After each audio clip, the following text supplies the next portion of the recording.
कि हम लोग एक नहीं, 100 नहीं, 1000 नहीं, हम देश में करोड़ों लोग हैं और ये करोड़ों लोगों की आस्था का मामला है। हम इस आंदोलन को और मजबूत कर रहे हैं। जो महाबोधि महाविहार मुक्त होना चाहिए, क्योंकि उद्देश्य मुक्ति का है। सबको मालूम है कि हिंदुओं का वहां पर कब्जा है, कब्जाना नहीं, कब्जा रखा है मान लीजिए। अब तो लड़ाई मुक्त कराने की है और ये तो मैं समाज से कह रहा हूँ कि उनका जमीर कब जीवित होगा। सरकार नहीं चाहती उस समय कि चुनाव के समय उनके खिलाफ सड़कों पे आंदोलन हो। दिल्ली में बौद्धों ने ये मांग उठाई कि केजरीवाल ने घोषणा पत्र में ग्रंथियों को, मौलवियों को, हिंदू पुजारियों को 18-18 हजार रुपए मासिक देने की घोषणा करी, पर बौद्ध भिक्षुओं को नहीं करी। उसका परिणाम आया कि केजरीवाल की सरकार चली गई। तो कहीं ये असर बिहार में ना हो जाए। गठबंधन की सरकार को ये सीख लेना चाहिए कि केजरीवाल चला गया है, कहीं आप लोग भी चले ना जाए। बनते जी, अभी जो आपने सारी बातें महाबोधि महाविहार को लेकर के रखी मीडिया के सामने, आपको लगता है कि आंदोलन ही एक रास्ता है और कोई दूसरा रास्ता नहीं है? सरकार के साथ बैठ करके, सरकार से बातचीत करके कुछ हल निकल सकता है? देखिए, हमने 3 चरणों का आंदोलन समझा है।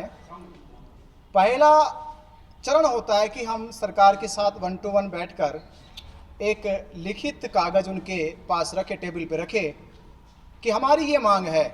उसमें ना कोई शोर शराबा है, ना कोई धरना है, ना कोई नारेबाजी है। 1 to 1 होता है गवर्नमेंट के साथ बैठकर अपनी मांगे रख देना। उस मांग में लाखों करोड़ों लोगों की आस्था छिपी हुई है। ये भी एक बड़ी ताकत होती है। पर ये मांग लगातार 75 सालों से सरकार के समक्ष जा रही है। तो हमें लगता है कि पहला चरण से सरकार को कोई ज्यादा असर नहीं पड़ा। दूसरा चरण कहते हैं, उसे कहते हैं धरना देना, बैठ जाना एक स्थान पे। तो एक स्थान पे बैठना यानी कि अब हमने फिजिकली तौर पे दिखाना शुरू कर दिया है अपने धरने को, अपनी सहमति को, अपने हकों की लड़ाई को लड़ने का। धरना निरंतर बिना शोर शराबे के, बिना ज्यादा सरकारी बाधाएं पैदा करते हुए निरंतर एक स्थान पे चलता रहता है। जैसे अभी भी 23 दिन से लगातार चल रहा है। वहां के आम आदमी को, आम नागरिक को कोई दिक्कत नहीं है, प्रशासन को कोई दिक्कत नहीं है। अगर इससे भी बात नहीं बनेगी, धरने से भी बात नहीं बनेगी, तो तीसरा चरण होता है पूरे देश से आह्वान किया जाए कि वो अपने घरों से निकले और अब सरकार को ये दिखा दे कि हम लोग एक नहीं, 100 नहीं, 1000 नहीं, हम देश में करोड़ों लोग हैं और ये करोड़ों लोगों की आस्था का मामला है। इसलिए हमने तीसरा चरण टारगेट में रखा है, बुद्ध पूर्णिमा। उससे पहले धरना चल रहा है, धरने पे हम लगातार बैठेंगे। हम कल जा रहे 7 तारीख से लगातार बैठे रहेंगे।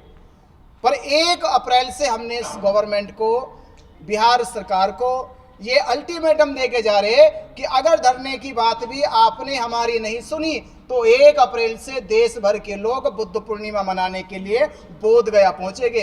तो बोध गया में तीसरा चरण होगा। जब हम लाखों की संख्या में एकजुट हो गए तब हम सरकार को मजबूरन, मुझे लगता है सरकार फिर हमारी बात तीसरे चरण में शायद सुन ले।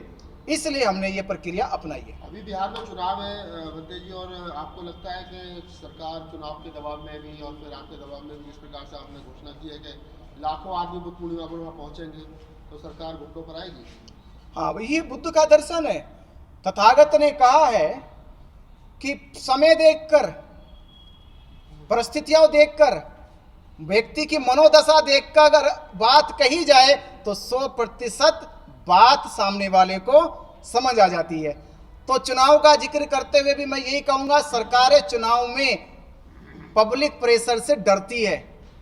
सरकार नहीं चाहती उस समय कि चुनाव के समय उनके खिलाफ सड़कों पे आंदोलन हो। यह लोकतंत्र की शक्ति है।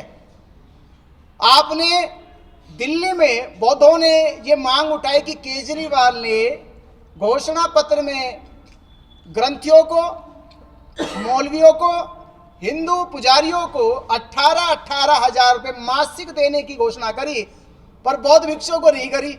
जबकि दिल्ली में 250 से ज्यादा, मुझे सुनने में आता 250 से ज्यादा बुद्ध विहार दिल्ली में है। तो इसका मतलब ये भी होगा तो 1000 भिक्षु भी हो गए दिल्ली में। तो उन भिक्षुओं को उन सभी धार्मिक गुरुओं से या उनके आचार्यों से अलग कर दिया गया। उसका परिणाम आया कि केजरीवाल की सरकार चली गई। कुछ भी हुआ, आपने जैसा भी प्रयास किया, आपने सोशल मीडिया से बौद्ध भिक्षुओं ने, दिल्ली प्रदेश के बौद्ध समाज के लोगों ने जो भी आवाज उठाई, भले वो कैसे भी हारा हो, पर आपकी लड़ाई मजबूत हो गई, सफल हो गई, वो हार गया। तो कहीं ये असर बिहार में ना हो जाए, तो मुख्यमंत्री नीतीश कुमार या वहां की गठबंधन की सरकार को ये सीख लेना चाहिए कि केजरीवाल चला गया है, कहीं आप लोग भी चले ना जाए। आपसे पहले भी आंदोलन सुरेश ससाई, भिक्षु आनंद और तमाम बड़े जो वरिष्ठ भिक्षु हैं वो चला चुके हैं, तो कहाँ कमी रह गई पहले जहाँ से आप दोबारा शुरुआत करने जा रहे हैं?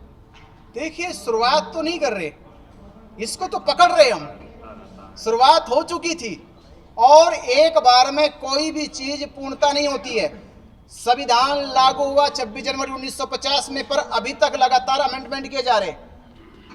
एक बार में लोग विश्वास लेके नहीं आए, सरकारें बार बार अमेंडमेंट करती है।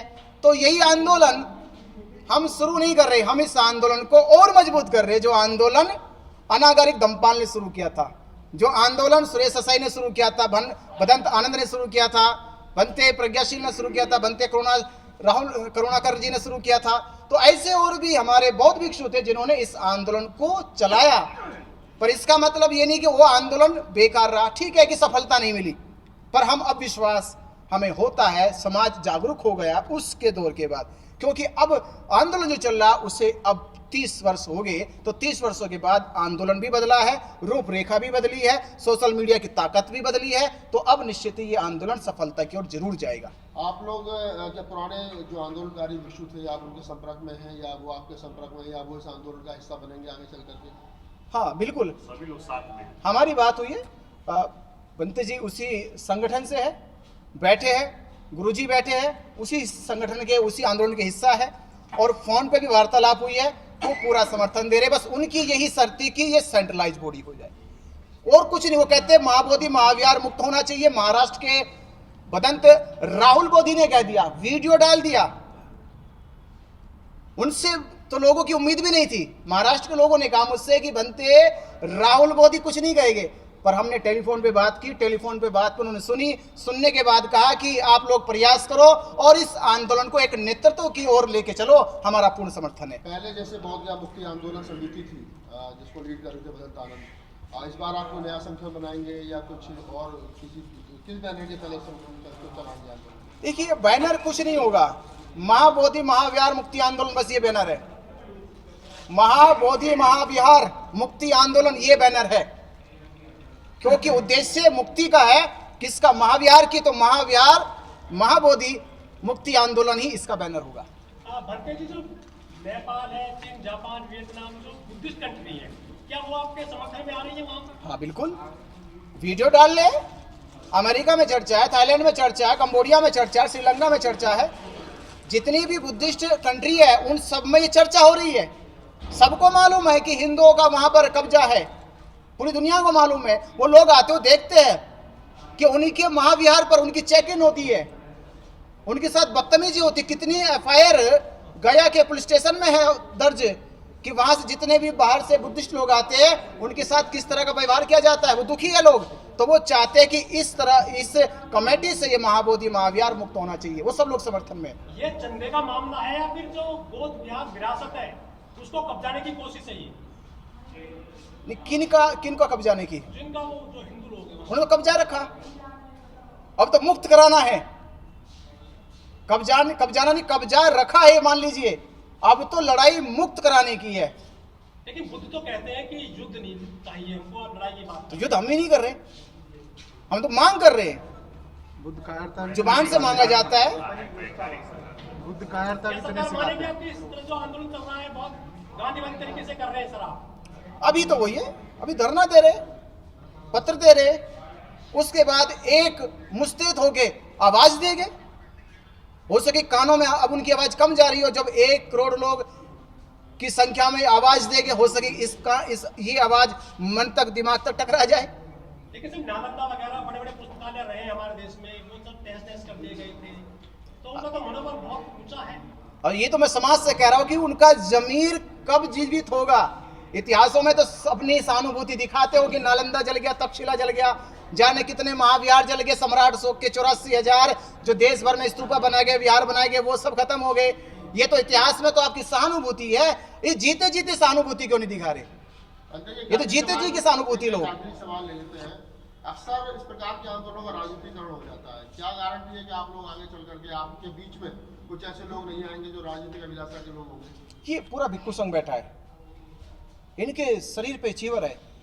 ये पवित्र चीवर तब इनके शरीर पे आया जब इन्होंने इस तरह के प्रलोभनों का त्याग कर दिया।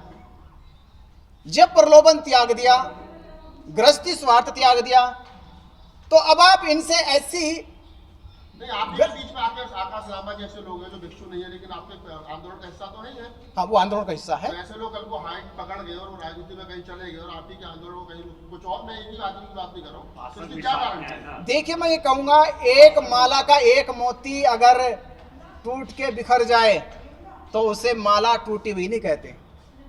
हम माला मजबूत कर देंगे। अगर एक दाना माला का निकल भी जाए तो निकल जाए, टूट जाए तो टूट जाए। ऐसी अगर आपकी कल्पना, हमारी कल्पना भविष्य में कभी ऐसा हो तो हम माला मजबूत करेंगे। हम आंदोलन को, संगठन को बिखरने नहीं देंगे। क्या सर आप कोर्ट भी जा सकते हैं इस मामले को लेकर? अभी हमारा कोर्ट का कोई विचार नहीं है, कोई विचार कोर्ट का नहीं है अभी। नेशनल दस्तक की आपसे गुजारिश है कि अगर इसको बचाना चाहते हैं तो नेशनल दस्तक को सब्सक्राइब करने के लिए रेड कलर के सब्सक्राइब बटन को दबाएं, फिर बेल आइकन की घंटी दबाएं।